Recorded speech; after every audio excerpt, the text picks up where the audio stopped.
오늘 이 자리에 처음 나오신 여러분을 다시 한번 환영합니다. 오늘 저는 여러분들에게 설교하기 전에 한 가지 이야기를 먼저 드리고자 합니다. 어떤 섬에 관광객들이 찾아왔어요. 그래서 한 숙소에 들어가서 한 20여 명의 관광객들이 그곳에 가서 하루를 숙박하고 이제 관광을 다 마치고 이제 그 다음날 떠나려고 그러는데 이 숙박하는 이 집 주인이 배웅하러 이제 나루터까지 함께 나왔습니다. 그런데 그날따라 왠지 바람이 그냥 예사로운 바람이 아니었습니다. 그래서 이 사람은, 이 숙박집 주인은 이곳에 이 섬에 시집 와서 지금까지 오랜 세월 그 섬에서 살면서 어느 정도 이 바람 그리고 하늘을 보면은 그날의 날씨를 어느 정도 예견할 수 있는 그런 모습이 있었어요. 그래서 이분이 생각하기를 오늘 배가 떠나면 안 되는데, 그럼에도 한쪽 구석에서는 그런 생각이 들었어요. 내가 이 이야기를 하면은 이분들이 혹시 돈 벌려고 이 식당 주인이 돈 벌려고 하룻밤을 더 묵게 하려고 그런갑다. 그렇지는 않을까라고 생각이 되었지만은 그래도 이것은 생사가 갈린 문제이기 때문에 내가 꼭 이야기해야 되겠다. 그래서 이야기를 했습니다. 손님 여러분, 오늘 바람이 심상치가 않습니다. 하늘의 구름도 심상치가 않습니다. 오늘 배를 타고 떠나면은 안 되겠습니다. 오늘 여러분들 이 자리에 좀 하루만 저희 집에서 머물다가 가시면 좋겠습니다. 이렇게 이야기를 했어요. 그랬더니 이 20여 명의 이 손님 관광객들이 다 제각기 이야기를 합니다. 그러면서 최종적으로 두 가지 이 결론이 났어요. 한쪽 부류 사람들은 이 아주머니가 돈 벌려고 그러는구나. 괜찮아. 그리고 배를 탔던 사람들이 있고, 또 한쪽 부류 사람들은 이 아주머니 하는 이야기가 진심 같아. 거짓말이 아닌 것 같아. 진심이 느껴져. 나 이 아주머니 말대로 하룻밤 더 묵고 갈래. 그리고 일부는 남았습니다. 그런데 여러분 어떻게 됐을까요? 배가 떠나고 나서 1시간 정도 안 돼서 큰 태풍이 불었습니다. 결국은 배를 타고 갔던 사람들은 배가 침몰하고 말았던 것입니다. 그러나 이 아주머니의 이야기를 듣고 떠나지 않았던 사람들은 살게 된 것입니다. 오늘 저는 지금 이 아주머니의 이 심정으로 여러분들에게 이 말씀을 전하고 싶습니다. 왜냐하면은 영원히 죽느냐 사느냐 하는 이 문제이기 때문에 그렇습니다. 여러분들은 오늘 이 자리에 오셔서 아까 여러분들을 위해서 기도하고 여러분들을 위해서 금식하는 분들이 계셨다고 말씀을 드렸습니다. 귀하게 이 자리에 나오셨으니까 오늘 여러분들 한 사람 한 사람이 그냥 구경만 하고 이 교회 참 음식 맛있었다. 그리고 구경만 하고 가지 마시고 정말로 이 목사의 입에서 전달되는 그 말에 여러분들이 진심으로 느껴질 수 있기를 간절히 바라는 마음으로 저는 이 말씀을 드리겠습니다. 여러분들의 말씀을 듣는 가운데 정말로 가슴에 감동이 왔으면 좋겠습니다. 여러분들이 주보와 함께 나눠드린 것에 사형리라는 그 조그만 책자가 있습니다. 이 사형리는 구원받은 4가지 영적인 원리를 정리한 그런 책자입니다. 여러분들이 오늘 제가 전하는 말씀을 듣고 혹시 집에 가서 다시 한번 그 말씀들을 여러분들이 읽어볼 수 있다면 여러분들의 영적인 문제에 있어서 정말로 소중한, 내가 사느냐 죽느냐 하는 그 비밀들이 있음을 여러분들이 믿으시고 한 번쯤 꼭 읽어볼 수 있기를 바랍니다. 오늘 저는 여러분들에게 이 말씀을 드리고 싶어요. 자, 첫 번째 원리입니다. 하나님은 네, 다 같이 한번 읽어볼까요? 하나님은 당신을 사랑하시며 당신을 위한 놀라운 계획을 가지고 계십니다. 자, 여기에서 이 당신 빼고 그 가로에 나자를 넣어놨습니다. 당신 대신에 나. 그렇게 읽으면서 다시 한번 읽어보도록 하겠습니다. 하나님은 나를 사랑하시며 나를 위한 놀라운 계획을 가지고 계십니다. 그렇습니다. 하나님은 나를 사랑하시고 나를 향한 놀라운 계획을 가지고 계십니다. 여러분, 사람은요, 사랑이 없으면 살 수가 없습니다. 그래서 사람은 태어나면서부터 사랑을 찾습니다. 그래서 사랑을 찾다가 물론 여러 번 실패를 하지만은 결국 사랑을 찾으면은 그 사람과 결혼하기 마련이지요. 그런데 사랑을 찾아 결혼을 했는데 어떻습니까? 때로는 그 사랑 안에 곤태를 느끼기도 하고 때로는 그 사랑에 실패를 하기도 합니다. 그러나 이것을 또 떠나서 내가 사랑을 찾았다. 그리고 모든 것이 이제 끝났다라고 생각할 수 있는데 그러던 어느 날 아내도 사랑하는 남편도 채워줄 수 없는 공허함이 우리 안에 찾아들 수 있다는 것입니다. 왜 사는지, 그때는 내가 왜 사는지 모르는 그런 심정이 들기도 합니다. 인생의 의미를 발견하지 못하고 방황하는 이런 때가 있다는 말씀입니다. 그런데 성경은 가장 가까운 사랑하는 나의 아내나 사랑하는 나의 남편이 채워줄 수 없는 그런 마음의 공백을 채워줄 수 있는 우리를 사랑하시는 분이 계시다고 그래요. 그분이 바로 하나님이십니다. 저는 그 하나님을 오늘 여러분들에게 소개해 드리고 싶습니다. 그 하나님의 사랑을 여러분들에게 말씀을 드리려고 그럽니다. 그러나 여러분, 사실 저도 그 하나님의 사랑이 얼마나 큰지 다 이해할 수 없어요. 다 알 수가 없습니다. 그러나 한 가지 분명한 사실이 있습니다. 하나님은 저를 사랑하시고 여러분 한 사람 한 사람을 사랑하신다는 것입니다. 그 확신을 가지고 있을 뿐입니다. 하나님이 우리를 어떻게 사랑하실까요? 성경은 또 말씀합니다. 하나님이 우리를 어떻게 사랑하시느냐. 한번 읽어볼까요? 시작. 하나님이 세상을 이처럼 사랑하사 독생자를 주셨으니 이는 그를 믿는 자마다 멸망치 않고 영생을 얻게 하려 하심이라. 인간은 영원히 멸망받을 수밖에 없는 그런 운명을 가지고 태어났고 그 운명을 가지고 살아가며 끝내 그 운명에 이르는 존재입니다. 그런데 여러분, 하나님은 이 멸망을 거두시고 영생을 주시기로 계획하셨어요. 그 방법이 무엇이냐? 바로 예수 그리스도입니다. 예수 그리스도를 통하여서 우리가 멸망이 아니라 영생을 얻는 길을 우리에게 가르쳐 주신 것입니다. 우리 또 한번 읽어볼까요? 예수 그리스도께서 말씀하시기를 내가 온 것은 양으로 생명을 얻게 하고 더 풍성히 얻게 하려 하심이라. 예수 그리스도 그분만이 영원히 멸망치 않고 사는 길을 우리에게 가르쳐 주신 것입니다. 그런데 왜 대부분 사람들이 이 풍성한 삶을 누리지를 못할까요?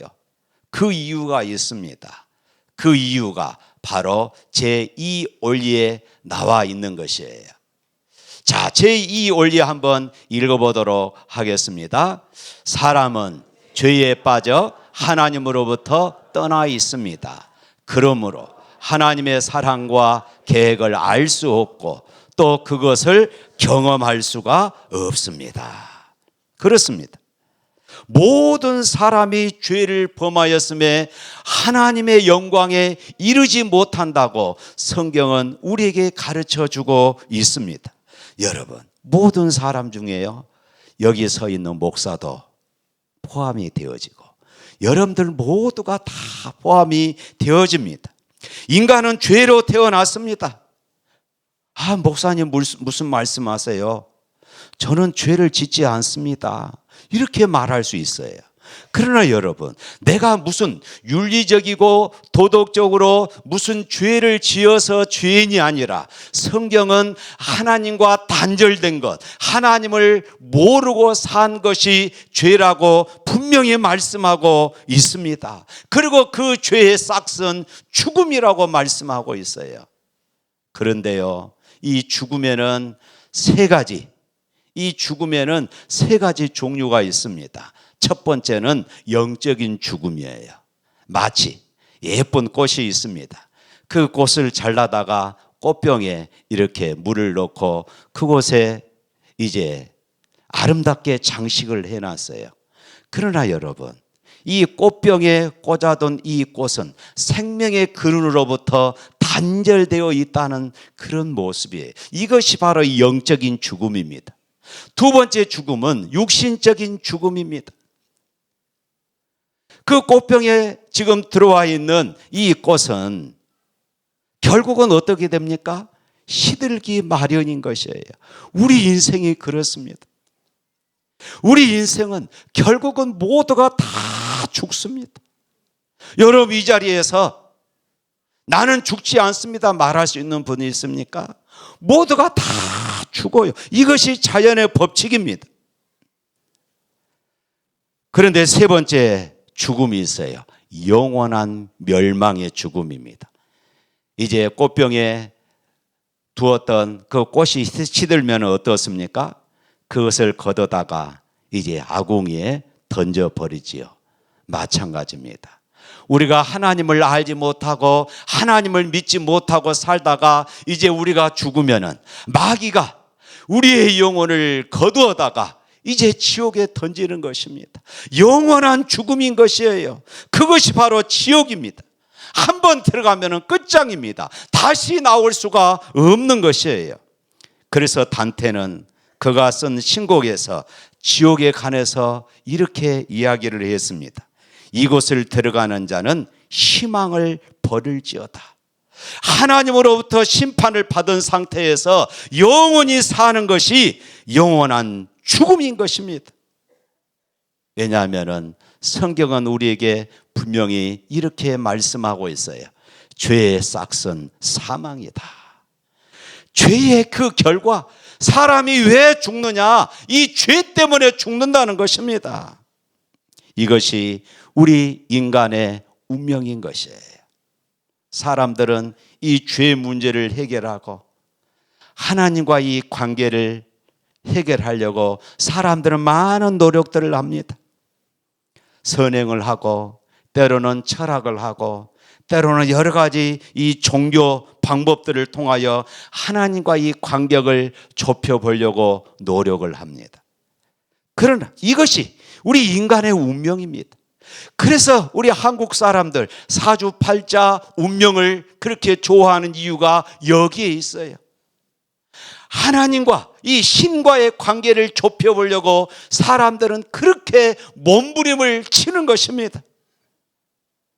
그런데 여러분, 사람이 그렇게 한다고 해서 우리 인생의 문제들이 해결될 수 없다는 것입니다. 그런데 하나님은 우리에게 그 길을 가르쳐 주셨어요. 이것이 바로 세 번째 원리입니다. 한번 읽어볼까요? 예수 그리스도만이 사람의 죄를 해결할 수 있는 하나님의 유일한 길입니다.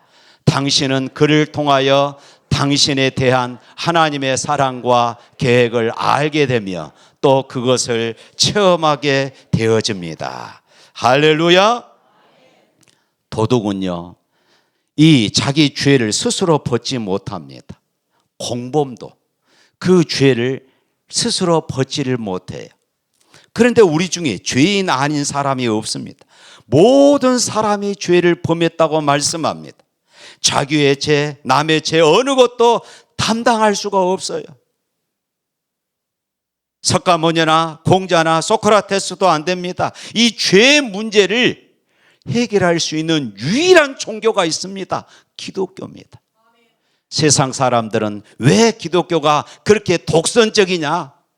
아무 종교나 믿고 결국은 우리가 정상에서 만나면 되지 않느냐? 아니에요. 여러분, 진리는요 한 가지입니다. 진리는 타협하지 않습니다. 그래서 때로는 세상 사람들은 그것을 모르기 때문에 기독교가 독선적이라 이렇게 말하기도 합니다. 왜냐하면 천국 가는 길은, 우리가 구원받을 수 있는 길은, 우리의 죄 문제를 해결할 수 있는 길은 오직 예수 그리스도 한 분뿐인 것입니다. 죄는 죄 없는 분만이 해결할 수가 있어요. 그분은 예수 그리스도셔요. 그런데 그분이 우리를 위해서 십자가에서 죽으셨어요. 한번 또 읽어볼까요? 우리가 아직 죄인 되었을 때에 그리스도께서 우리를 위하여 죽으심으로 하나님께서 우리에게 대한 자기의 사랑을 확증하셨느니라.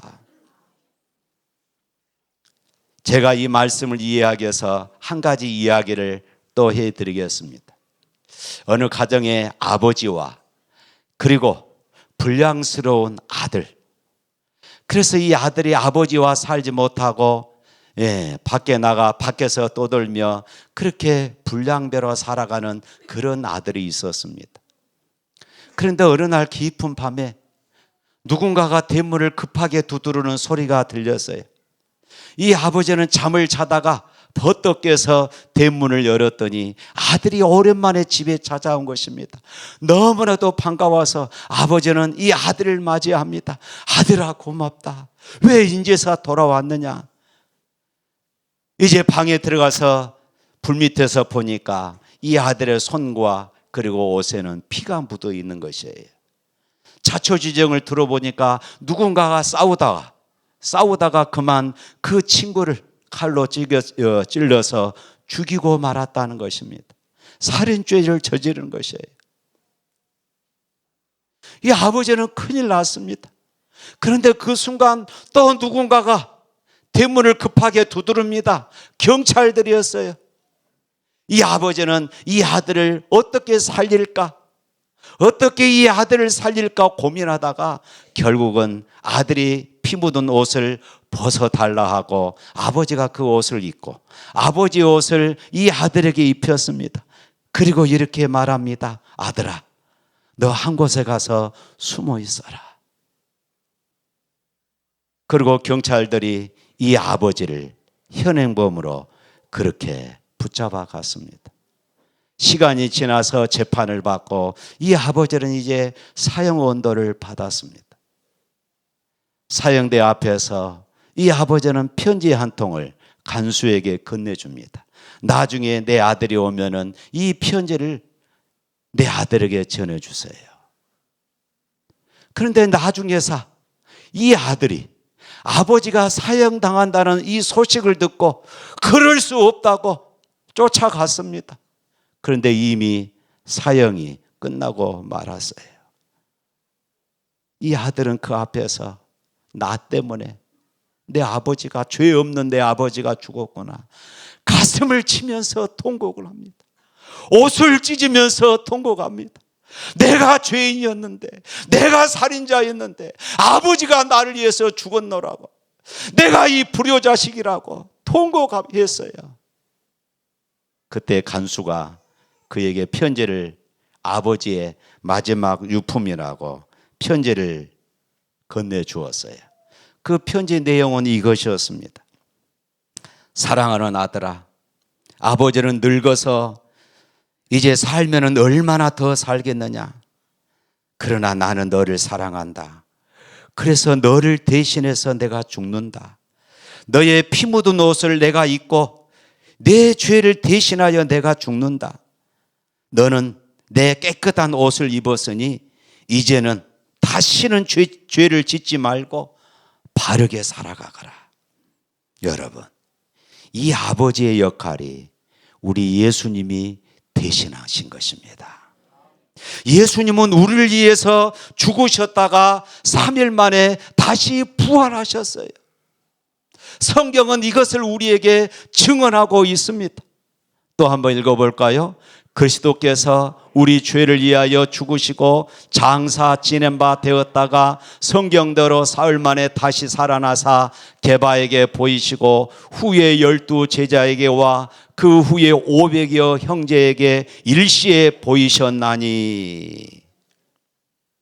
예수님은 인간의 죄와 죽음의 문제를 이 죽음으로 해결하시고 다시 부활하셨어요. 다시 살아나셨습니다. 여러분, 만일 예수님이 다시 살아나지 않으셨다면 우리 어렸을 때 윤리 시간에 배웠잖아요.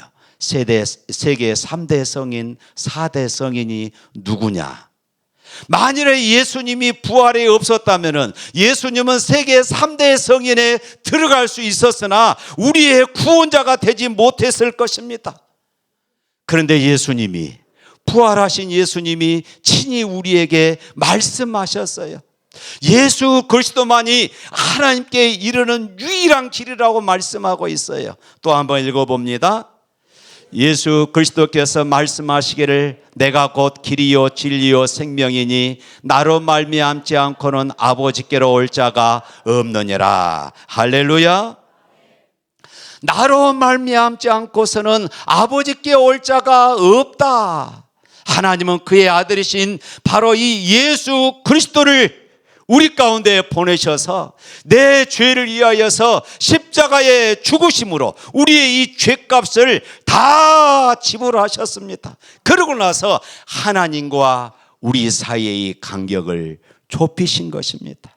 우리가 하나님께로 나아갈 수 있는 다리를 예수님께서 연결해 주신 것이에요. 그래서 누구든지 이제 하나님을 아버지라 부를 수 있고, 누구든지 이제는 이 땅에서가 아니라 저 천국을 소망하며 살 수 있는 그런 은혜를 우리들에게 주신 것이에요. 그런데 여러분, 지금까지 여러분들에게 말씀을 드린 이 세 가지로 다 충분치가 않습니다. 마지막 이 네 번째 원리를 우리가 새겨 들어야 하는 것입니다. 한번 읽어봅니다. 우리는 개인적으로 예수 그리스도를 나의 구주, 나의 하나님으로 영접해야 합니다. 그러면 우리는 우리 각 사람에 대한 하나님의 사랑과 계획을 알게 되며 또 그것을 체험하게 되어집니다. 우리가 영접한다는 것은 무엇일까요? 내가 예수님을 믿는다는 것입니다. 예수님을 믿는다는 말이 내가 예수님을 영접한다, 바로 그 말인 것입니다. 다시 한번 화면을 보고 읽어보도록 하겠습니다. 영접하는 자, 곧 그 이름을 믿는 자들에게는 하나님의 자녀가 권세를 주셨으니, 하나님의 자녀가 되는 권세를 주셨다. 오늘 이 자리에 초청되신 여러분, 예수님을 믿을 수 있기를 축복합니다. 예수님을 영접할 수 있기를 축복합니다. 저는 여러분들이 지금 즉시 예수님을 믿을 수 있기를 고백합니다. 우리 각자는, 우리는 지금 내 주변에 있는 사람들의 초청으로 여러분들이 이 자리에 나오셨습니다. 그런데 여러분, 사실 예수님이 여러분들을 이곳으로 초청하신 것입니다. 예수님은 지금도 전도자를 통하여, 저의 입술을 통하여 여러분들을 초청하고 있어요. 또 한번 읽어봅니다. 예수 그리스도께서 말씀하시기를 볼지어다 내가 문 밖에 서서 두드려노니 누구든지 내 음성을 듣고 문을 열면 내가 그에게로 들어가 그로 더불어 먹고 그는 나로 더불어 먹으리라. 제가 여러분들에게 말씀드린 이 말씀이 예수님이 저를 통하여 여러분들에게 하시고 싶은 말씀이다, 그 말씀입니다. 보이지 않는 예수 그리스도가 지금 여러분들에게 오셔서 저의 입술을 통하여 여러분들에게 지금 말씀하고 계시는 것입니다. 오늘날에는 여성분들이 운전을 참 많이 합니다. 그런데 대체적으로 가정을 보면은 남편이 먼저 운전을 배우고, 물론 그렇지 않는 분들도 계시지만은 남편이 먼저 운전을 배우고 그 다음에 아내한테 남편이 운전을 가르치는 이런 경우들을 종종 보지요. 그래서 남편이 아내의 그 운전면허증을 따오면은 또 운전 연습을 시킵니다. 그런데 대부분은 어떻습니까? 그 운전 연습을 하는데 결국 어떤 분들은 부부싸움을 하고 어떤 분들은 이 남편이 화가 나가지고 아내가 짜증나서 차를 던져버리는 이런 경우들도 허다한 것을 우리 주변에서 우리가 볼 수 있는 것이에요. 그런데 여러분, 남편이 왜 이렇게 화를 냅니까? 남편이 왜 그런 화를 낼까요? 불안하기 때문에 그래요. 당연히 불안하지요. 처음 운전대를 잡는데 실의 연수를 처음 해보는데 당연히 불안하지 않겠습니까? 그런데 남편은 불안한 것입니다. 그래서 소리를 자기도 모르게 그냥 소리가 나오는 것이에요. 잔소리가 나오는 것입니다. 그러면 아내는 그 잔소리 때문에 더 불안해지는 것입니다. 운전을 못하겠다는 것이에요. 그렇다고 해서 내 마음대로 해버리면 어떻습니까? 결국은 사고가 나는 것이에요. 남편의 잔소리가 싫다고 해서 내 마음대로 해버리면 사고 날 확률이 크다는 것입니다. 만사가 흩어질 수밖에 없습니다. 우리 인생이 그렇다는 것입니다. 여러분, 불안한 사람에게 핸들을 맡기면요 불안합니다.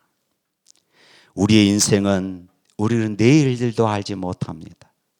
우리의 미래도 알지 못해요. 그래서 때로는 우리 인생은 불안합니다. 알지 못하기 때문에 불안해요. 그런 상태에 내 마음대로 사니까 마치 앞을 보지 못한 사람이 운전대를 잡은 것과 같은 것입니다.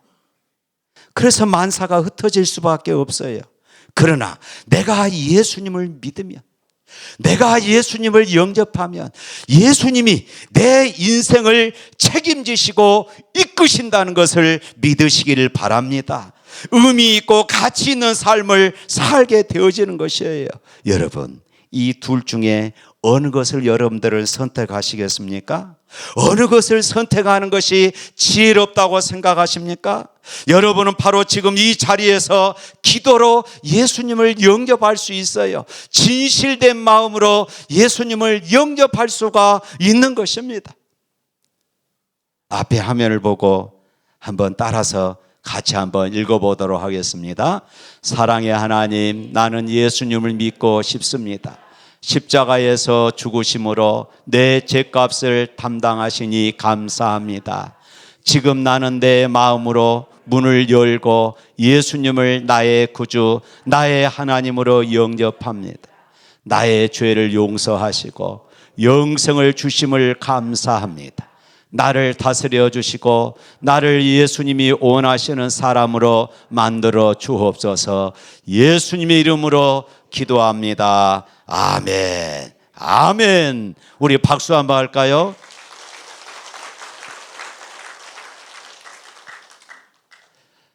우리가 이 말씀을 진실되게 우리가 고백하고 따라했다면은 예수님이 지금 내가 예수님을 믿는 것이고 예수님은 지금 내 안에 들어오신 것이에요.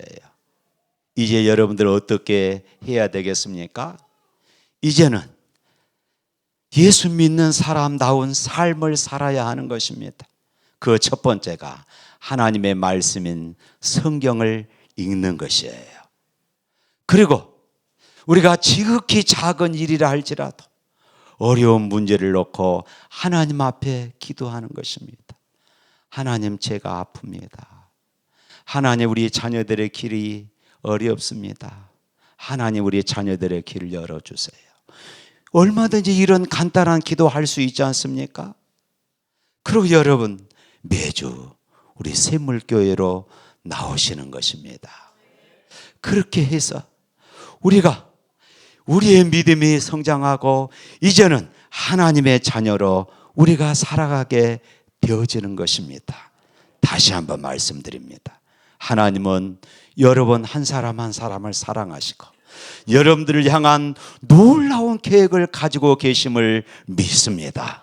여러분들이 하나님의 그 축복 가운데 살아갈 수 있기를 주님의 이름으로 축복합니다. 우리 찬양하겠습니다.